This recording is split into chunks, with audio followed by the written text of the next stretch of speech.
अस्सलाम वालेकुम, मैं हूं आपका मेज़बान फ़ज़ल अब्बास और आप देख रहे हैं नायाब टीवी। आज जो हमारा टॉपिक है वो विलेज के हवाले से है। तो आज हम कुछ गुफ्तगू करते हैं इस जगह के बारे।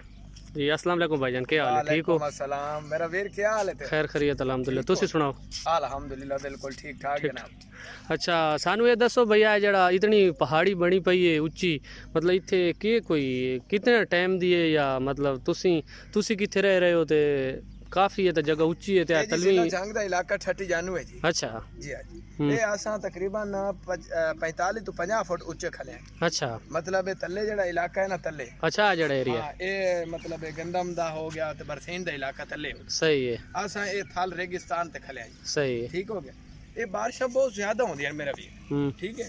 वो बारिशां तकरीबन 2-1 महीने इकट्ठियां हो रही हैं जिस तरह हुण होंदियां वधियां जी। हां सही है। ते उस हवाले नाल जे बारिशां बहुत ज्यादा होंदियां ने ते पानी इकट्ठा होंदा ने। हाँ हाँ वो फिर निचले इलाके दा रुख करदा है। सही है। वो पानी इकट्ठा होके निकलिया रेत नु खड़ के नाल ले गया ते वो पहाड़ी दी शक्ल इख्तियार कर गया। सही आ टोटल एरिया तुसी वेदे पे हो भाई, टोटल पहाड़ी दी शक्ल इख्तियार कर गया। आ हुण देख लो तुहाडे सामने नायाब टीवी थोड़े जे आगे आओ ना, तुहानू वास्ते तारुफ करवाइए।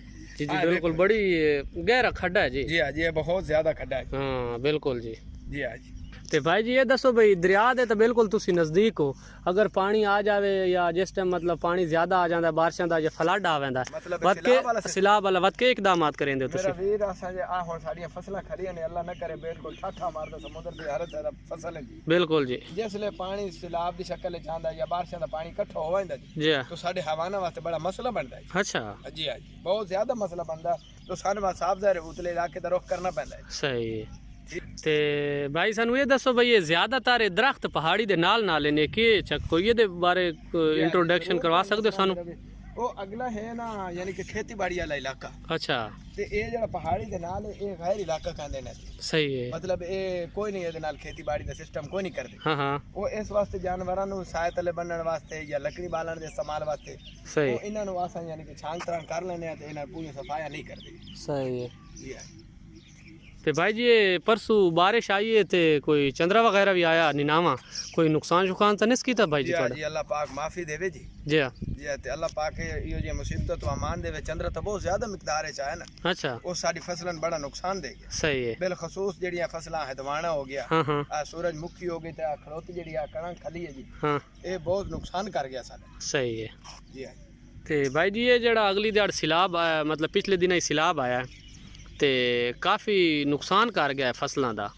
ते के कोई कणक शनक का रेट अजकल अप होया खला है? मेरा वीर पहली गल ते मुल्क च करोना, दुनिया ते करोना होई मुल्क भाई च बिल्कुल दुनिया ते कोरोना है उसके हवाले नाल उदू इमरान खान हुकूमत बड़ी अच्छी कर रहा है। सही गल है। देखो जी हुण उस डीजल दी कीमत नु किथे ले आंदा। बिल्कुल पेट्रोल डीजल कीमतां नु वो जमीन दे तले ले आंदा। बिल्कुल अच्छे हुक्मरान दी ये खसियत होंदी। बिल्कुल हुण देखो जी गंदम थोड़ी मिकदार च महंगी तो होनी है। हाँ सही है सही। फसल सैलाब अच्छा काफ़ी नुकसान होया, मतलब है जड़ा सिलाब दी वजह तो सारा सैलाब दी वजह तो बारिशां दा पानी है इकट्ठा होके तां ही हेठा गिरदा है ते वो काम खराब कर देंदा है। अच्छा। जी हां। ते सोना वीरा जड़ी हरी हरी वही ज्यादा मतलब आ रही है ते ये किस दी कोई फसल वगैरह के है? ना जी देखो जी दुनिया दे सिस्टम नाल ते नहरां खटियां जांदियां। जी जी लेकिन ये अल्लाह पाक दा ऐसा सिस्टम है भाई जट साडे जेड़े ने मजबूर ना होवन। सही है। मतलब उन्हां नु ज्यादा मेहनत ना करना पवे। वो अल्लाह पाक दी तरफों दरिया जे निचले इलाके च होंदा ते ऐ नहर दी शक्ल बना देंदा है। अच्छा। इस वास्ते सानू वो ट्यूबवेल वगैरह ते बोर शोर वगैरह ना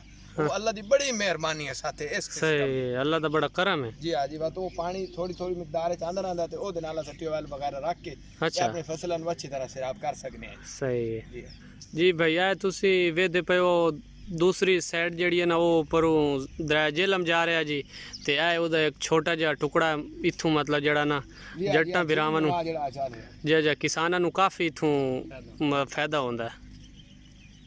इत्थे बंदे तो काफ़ी विजिट ते आंदे हो सन जी। जी देखो आप तुम्हारे सामने बुजुर्ग एक बैठा है अल्हम्दुलिल्लाह रोजेदार है जी। ते अपना वक्त जी इत्थे आके विजिट ही हो गया थी जी। अच्छा दा माहौल ही वेख गया जी ते वक्त ही गुजार गया जी। आप तुम्हारे सामने गल बुजुर्ग बैठा जी। टीवी वास्ते बहुत बेहतरीन ते अच्छा प्रोग्राम है जी। आज विलेज के हवाले नाल ते घरलां ते पहाड़ां दे इलाके दे हवाले नाल वीडियो बनाई है मेरा भी जी ते कल इंशाअल्लाह ताला असा नेक्स्ट बेहतरीन वीडियो कल नेक्स्ट प्रोग्राम जेड़ा होसी नायाब टीवी दी बहुत मेहरबानी जेड़ा ओ अच्छे ते बेहतरीन वीडियो जनाब अपलोड कर रहा ते मेरा दोस्तों वीरो याद रखना मत भूलना केड़ी गल ओ है कि नायाब टीवी नू सब्सक्राइब जरूर करना जी। ठीक है जी। रब रखा पाकिस्तान जिंदाबाद ते पाकिस्तान आर्मी जिंदाबाद।